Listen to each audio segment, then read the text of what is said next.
para a prova, atentem para isso. Medida provisória não pode tratar de direito penal, processual penal ou processual civil. É até aí que chegará o examinador. Agora, numa prova oral de um concurso, vai querer que você disserte, fale sobre o tema. Aí são outros 500. Na prova da ordem, primeira fase, não pode mexer com direito penal, processual, processual civil. Eu estou lendo o quê?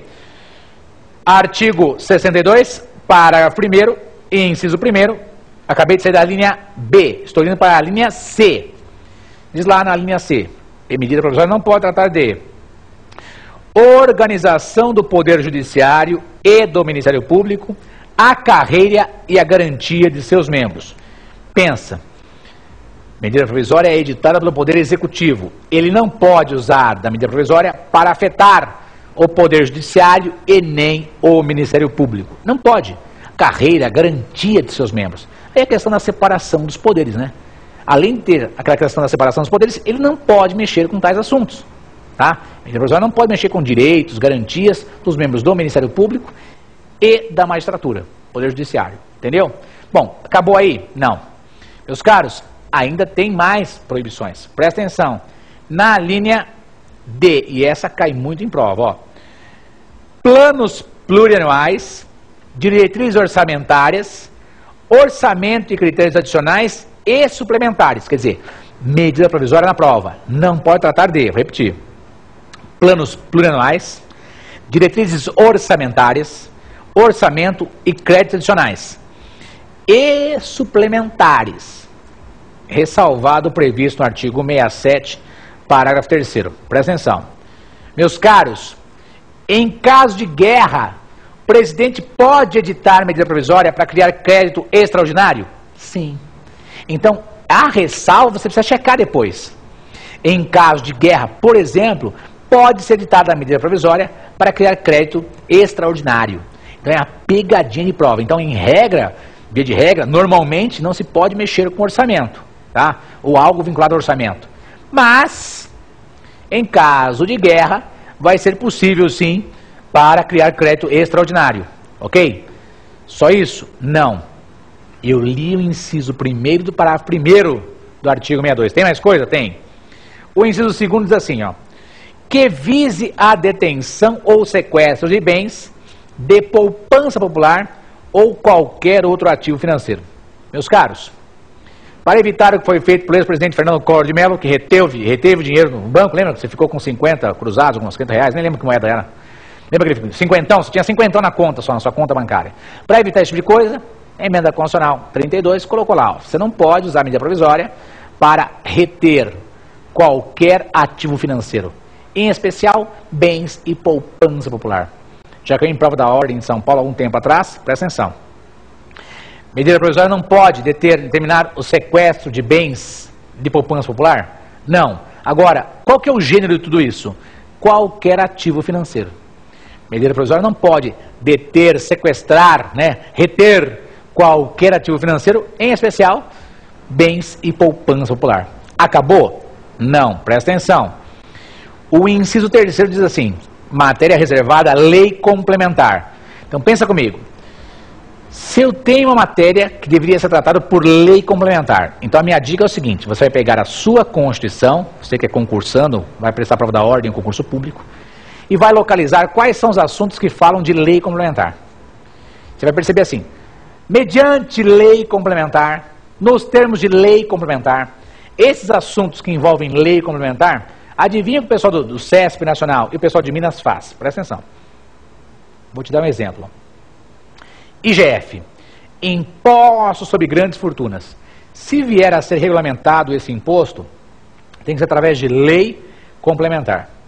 Então, qual é a questão da prova? Ok? Então, falei IGF, Imposto sobre Grandes Fortunas. Se vier a ser regulamentado, lei complementar.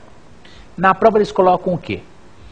O presidente da República, para aumentar a arrecadação federal, edita a medida provisória para a criação de impostos sobre grandes fortunas. Presta atenção.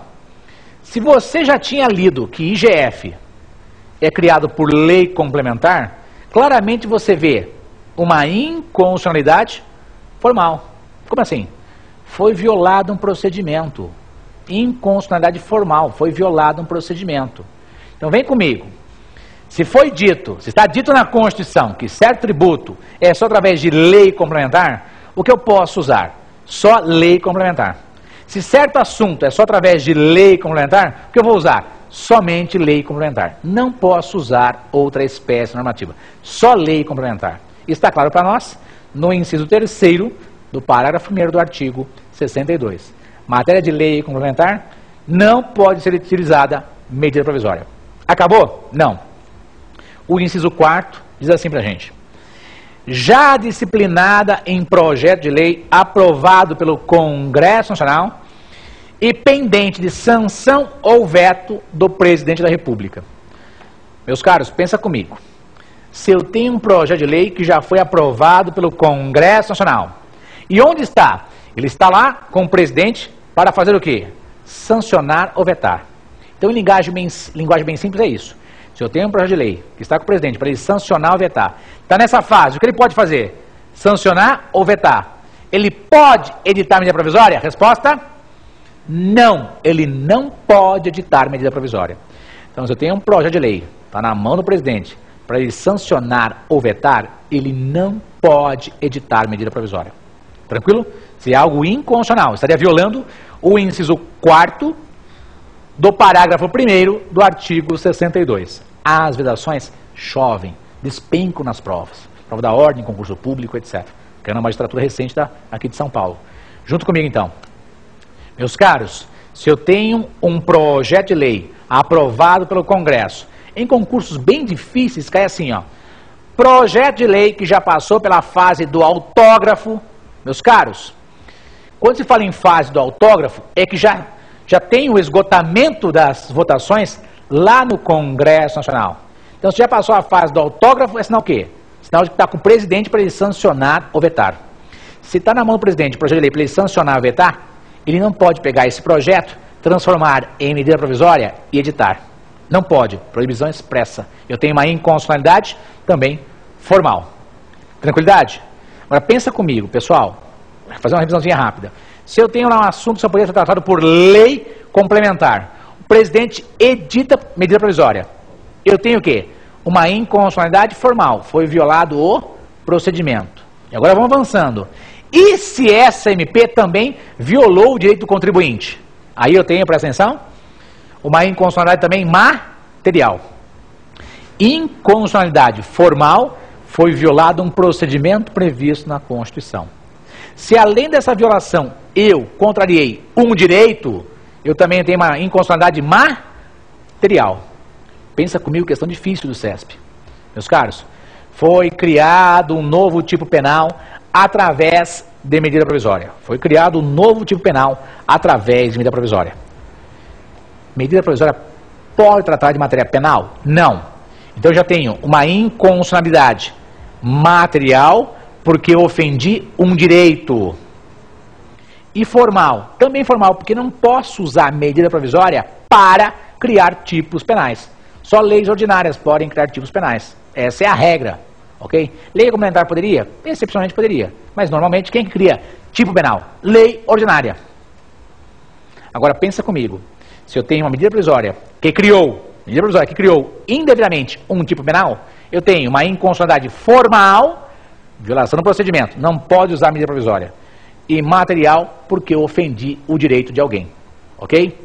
Bom, para finalizar essa primeira parte, é muito importante a questão de prazo, costuma cair muito em prova prazo, presta atenção. As medidas provisórias, o prazo delas, via de regra, 60 dias, prorrogável por mais 60, pensa comigo, 60 com mais 60 no máximo, 120 dias, esse é o prazo de vigência da MP, 60 dias, mais 60 no máximo, 120 dias. Agora só isso? Não. Meus caros, se for aproveitado o prazo de recesso, a MP, recesso que é o descanso dos parlamentares, né? Se for aproveitado o prazo de recesso, a MP pode viger por mais de 120 dias. Aproveitado o prazo de recesso, a MP pode viger por mais de 120 dias. Repetindo, prazo da MP, 60 dias, prorrogáveis por mais 60. Cuidado, se for aproveitado o prazo de recesso, a MP pode viger por mais de 120 dias. E por quê? Junto comigo. durante o recesso,